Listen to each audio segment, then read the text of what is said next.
ரொம்ப அற்புதமான ஒரு உரையை கட்டிங்க. யூஜிசி ஆக்டில் அவரே சொன்னபடி வைஸ் சான்சலர் மட்டுமே நம்ம அக்கறை கிடையாது. யூஜிசி ஆக்டுங்கிறது ரெகுலேஷன்ஸ் கொண்டு வர்றது.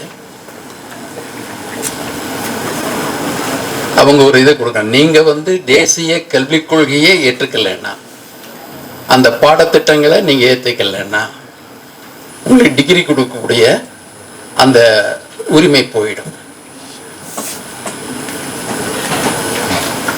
தோழர்களே, நல்லா ஞாபகம் வச்சுங்க.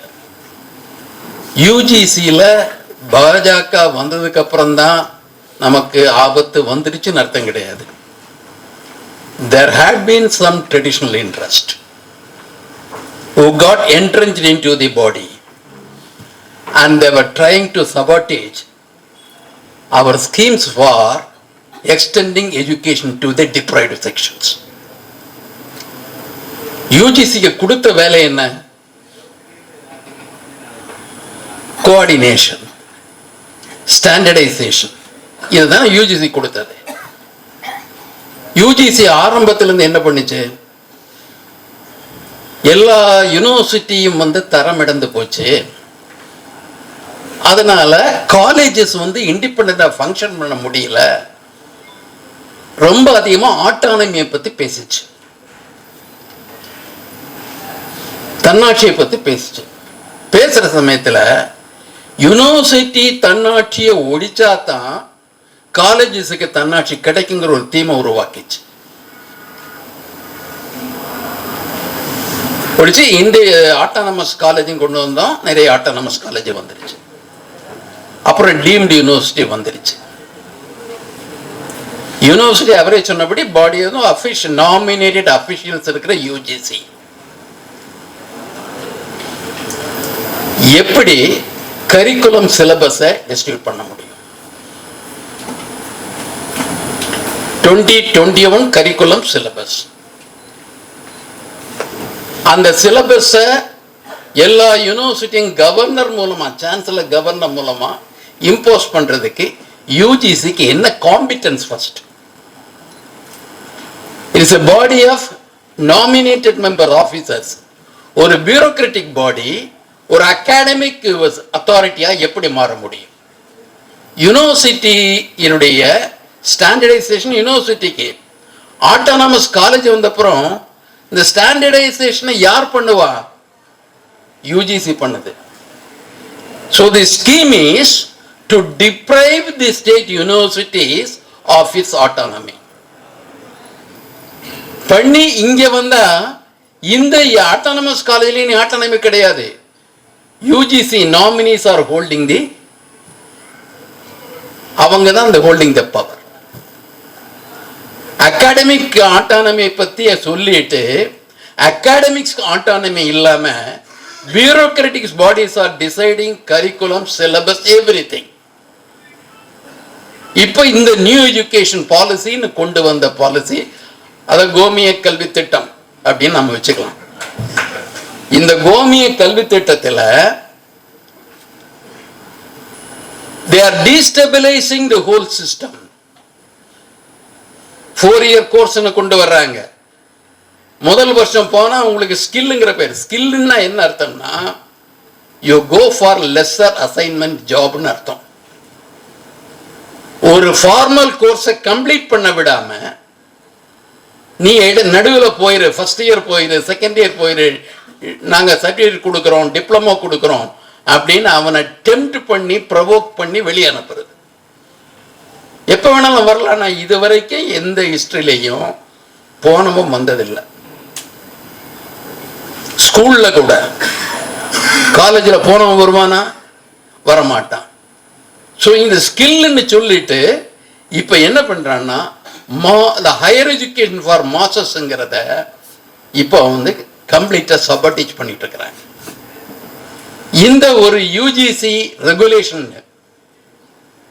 கொண்டு வர்ற சமயத்தில் அது எப்படி எந்த கண்டிஷன்ல கொண்டு வர்றாங்க? நாம ஒரு கான்ஸ்டிடியூஷனுடைய 76 இயரை செலிப்ரேட் பண்ணிட்டு இருக்கிறோம். அதனுடைய பேசிக் ஃபவுண்டேஷன் எது மேல இருக்குன்னா ஃபெடரலிசம் மேல இருக்கு, யூனியன் ஆஃப் ஸ்டேட்ஸ். அந்த ஃபெடரல் அந்த ஃபவுண்டேஷன்ஸை எரெக்ட் பண்ற அளவுக்கு சான்சலருக்கு ஆல் பவர்ஸ்னு கொடுக்குறாங்க. he will decide the vice chancellor. எப்பேற்பட்ட கவர்னர்? நம்ம சாதாரணமாக ஒரு டெமோக்ரஸின்னா மல்டி பார்ட்டி சிஸ்டம் இருக்கும், ரூலிங் பார்ட்டி அப்போசிஷன் பார்ட்டின்ட்டு. அண்ணா டிஎம்கே உடைய பிரசிடண்டா இருந்து கண்டஸ்ட் பண்ணி சீஃப் மினிஸ்டர் எல்லாம் வந்ததுக்கு அப்புறம் அவர் ஆளும் கட்சி எதிர்கட்சிங்கிற அந்த வாசகத்தை, எதிர்கட்சிய மாற்று கட்சின்னு சொல்லுவார், மாற்று கட்சி. ஆனா இப்ப ஆளுநருங்கிற எதிரி கட்சியா மாறி இருக்கார். எதிர்கட்சியா இருக்கிறத வேற, எதிரி கட்சியா இருக்கிற வேற. அந்த அத்தகைய கவர்னரை, சான்சலரை நீங்க ஹையர் எஜுகேஷனுடைய கஸ்டோடியனா மாத்திட்டீங்கன்னா, what is the meaning of constitutional distribution of power between the union government and the state government? நம்ம கல்வி போறது வேற. இன்னைக்கு general higher education general education degenerate ஆயிடுச்சு. Multidisciplinary, interdisciplinary, transdisciplinary, cultural concept, dance கத்துங்க, music கீதா கத்துக்குங்க எல்லாம் சொல்லிட்டு அந்த ஒரு சப்ஜெக்ட் எக்ஸ்பர்ட்டா எந்த ஸ்டூடெண்ட்டும் வர முடியாது. Total hours assigned for the academic ஒர்க்னா அதில் 50% கூட பர்டிகுலர் சப்ஜெக்ட் வர்றது கிடையாது. முன்னையெல்லாம் ஒரு எக்கனாமிக்ஸ்னா அவன் எக்கனாமிக்ஸ்ல எக்ஸ்பர்ட்டா வருவான்னு எதிர்பார்க்கிறோம், பிசிக்ஸ்னா பிசிக்ஸ்ல எக்ஸ்பர்ட்டா வருவான்னு பார்க்கிறோம். இன்னைக்கு lesser hours are assigned for the main subject, more hours are assigned for unnecessary subject. ஆனா இந்தியாஸ் கல்ச்சர் இஸ் இம்பார்ட்டன்ட். அதில் நீங்க டான்ஸ் போடுங்க, கீதை கேளுங்க, எல்லா விஷயத்தையும் சொல்லிட்டு they are refusing the opportunity for the students to become experts in the chosen subject. So ஜெனரல்ல படிச்சவன் பணக்காரன்னா அவன் போயிடுவான், அம்பானி யூனிவர்சிட்டிலே ஏதாவது ஒரு யூனிவர்சிட்டி போய் படிச்சு அவன் போயிடுவான். நம்ம பிள்ளைகள் எங்க போவாங்க? அதுக்காகத்தான் அவன் வச்சிருக்கான் ஸ்கில் எஜுகேஷன் சொல்லிட்டு, நீ லெசர் ஜாபுக்கு போயிரு, ஃபர்ஸ்ட் இயர் முடிஞ்சே எதுக்கு போற, நீ பாட்டு வேற வேலைக்கு போ. There is no curriculum for skill education. Occasion சொல்லிட்டு ஊர்ல எவன் இருக்கானோ அவங்ககிட்ட போய் நீ அசிஸ்டன்ட் இருந்தா அவங்ககிட்ட இருந்து ஒரு ரெக்கமெண்டேஷன் லெட்டர் கொடுத்தா நான் உனக்கு சர்டிஃபிகேட் தரேன். They are killing our education. They are stifling our higher education. So இது யூஜிசி ரெகுலேஷன்ங்கிற ஒரு கொஸ்டின்ங்கிறது நேஷனல் எஜுகேஷனுடைய அந்த ஹிடன் அஜெண்டாவோட சேர்த்து பார்க்க வேண்டியிருக்கு. பார்த்தா தான் நாம இதை எதிர்க்க வேண்டிய கட்டாயம் என்னன்னு இருக்கு. நமக்கு தெரியும் எந்த கவர்மெண்ட்டும், எஸ்பெஷலி த பிஜேபி கவர்மெண்ட், நம்ம இப்ப கிரேட்டஸ்ட் அச்சீவ்மெண்ட் கோவணத்தை சொன்னார் அவர், எப்படி அந்த சோசியலிஸ்ட் சொன்னாங்கன்ட்டு, கோவணத்தை கட்டினவன் கோவணத்தை கட்டாதவனுடைய பேண்ட் போட்டவனை கழட்டுவான்ட்டு. கோவணம் கட்டுறவங்களே கூடுற கும்பமேளாவை நம்ம கல்ச்சுரல் லெகசின்னு சொல்ற நாட்டில் இருக்கோம். கோவணம் கூட இல்லாதவன் பேரேடு வர்றான், அதை கல்ச்சுரல் நம்ம ஏத்துக்க சொல்றான்.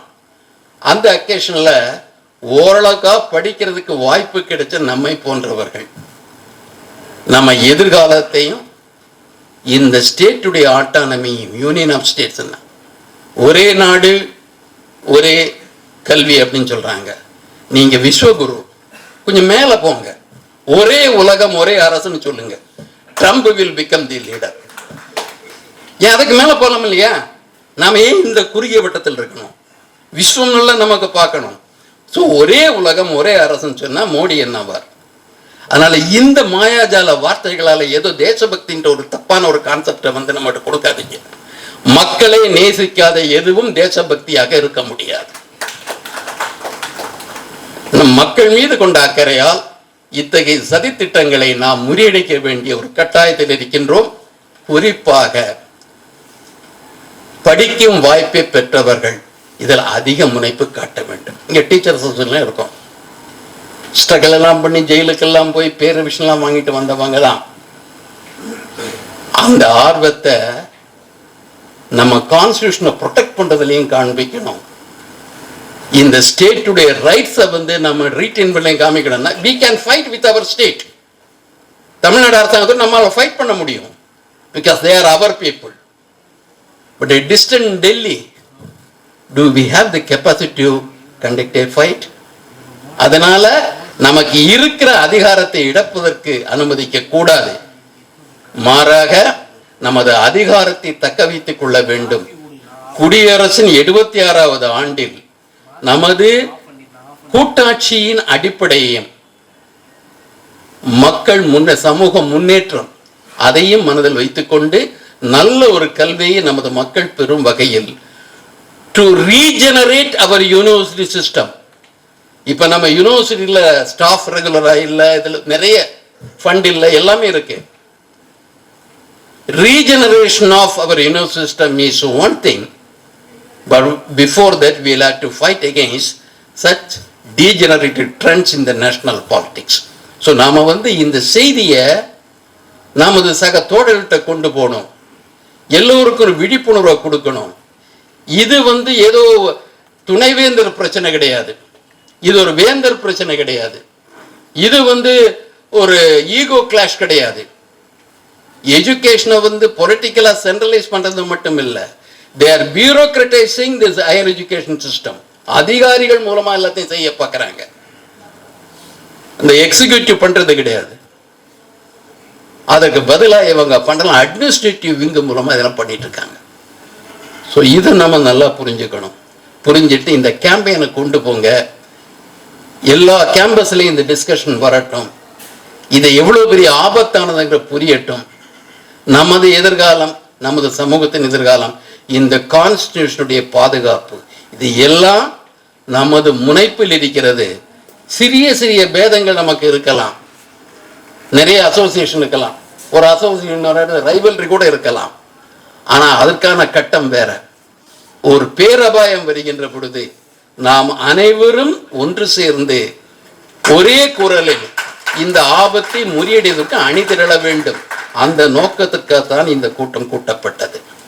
ஸோ இதை வந்து இதை ஒவ்வொருடம் விளக்குற பொறுப்பை நீங்க எடுத்துக்கங்க. அமைப்பு ரீதியா ஒரு கூட்டமைப்பு உருவாக்குங்க. எதற்காகன்னா நம்முடைய உயர்கல்வி முறைக்கு ஒரு புத்துயிர் அளிப்பதற்காக படித்தவர்கள் ஒன்றாக சேர்ந்து ஒரு அமைப்பை உருவாக்குங்கள். மக்களுக்கு இந்த செய்தியை கொண்டு செல்லுங்கள். ஒரு புதிய மக்கள் போராட்டத்திற்காக நீங்கள் முன்னெடுப்புகளை எடுக்க வேண்டும் என்று கேட்டுக்கொண்டு வாய்ப்புக்கு நன்றி அமைகின்றேன். நன்றி, வணக்கம்.